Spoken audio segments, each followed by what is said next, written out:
Life had been pulling us in all kinds of directions for so long. An escape was long overdue. And by the grace of the Almighty, Charlie made this happen for all of us. So back in April, we decided to set sail with Royal Caribbean on the Utopia of the Seas as a family, something we hadn't done in years.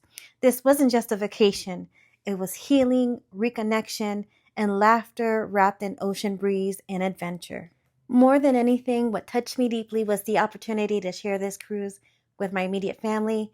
Life had been hectic, hard, full of shifts, but having the sacred space to reconnect, laugh, and explore with the people I love the most, that was emotionally priceless. The ship's aesthetics, party vibes, and famous CocoCay were all a vibe, but truthfully, the hardworking Royal Caribbean crew were the real MVPs. We were blessed to have Kholilur and Lucky as our waiters at the main dining room, and Raul was our room attendant who kept everything pristine and made us feel seen. Every staff member we encountered was warm, professional, and genuine. Special recognition goes to Edwin, the Brazilian dancer whose charisma, energy, and effortless dance moves elevated every show. Royal really needs to put this man in a leadership or director role. He's a star and a natural motivator. Man, I truly hope that Royal Caribbean acknowledges their frontline personnel with fair treatment, competitive wages, and opportunities to grow. Okay, so let's talk about Shop's Grill, a premium dining experience that was absolutely worth the upcharge. Steaks cooked to perfection, sides flavorful. The best of all was that the dinner arrived hot as it should. Their large servings of red velvet and classic cheesecake were decadent and memorable. Our server from the Mauritius Island made our evening extra special with thoughtful touches and attention to detail. My son and daughter-in-law had their own standout night over at the Mason Jar, and from cocktails to entree, everything hit their flavor goal. And again, hot meals all around, well worth the splurge. We soaked up every moment of fun, from the Through the Decades block party where we danced like no one was watching, to the silent toga party, which was one of the wildest and most unexpectedly hilarious nights on board. So picture this, grown adults in white bed sheets, dancing under neon lights with glow-in-the-dark headphones, vibing to different DJ channels. It was pure joy. Being the daredevil that I am, ziplining was my top highlight. A full body jolt of joy I didn't know I needed. And then there was CocoCay, visually stunning and full of Insta-worthy backdrops. And yes, but let me keep it real.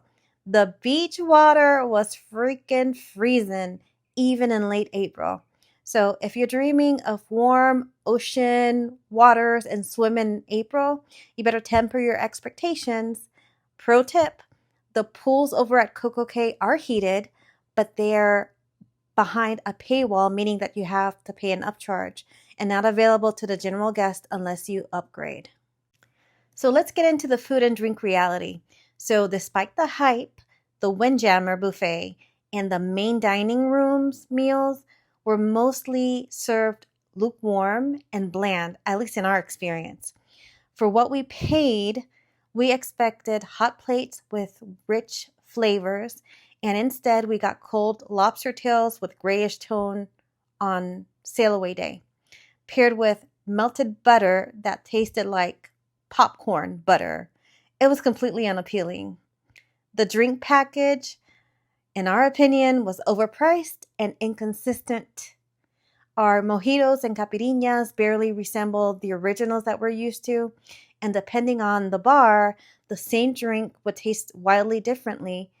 It just didn't deliver on its promise. So food was a miss, but I gotta give credit where it's due. And the early check-in and voluntary early checkout processes were very easy and efficient. Customer service on board was very helpful and easy to reach. And even though I lost my expensive pair of sunglasses, guess what? Someone turned them in and customer service had them waiting for me. That moment alone gave me hope for humanity.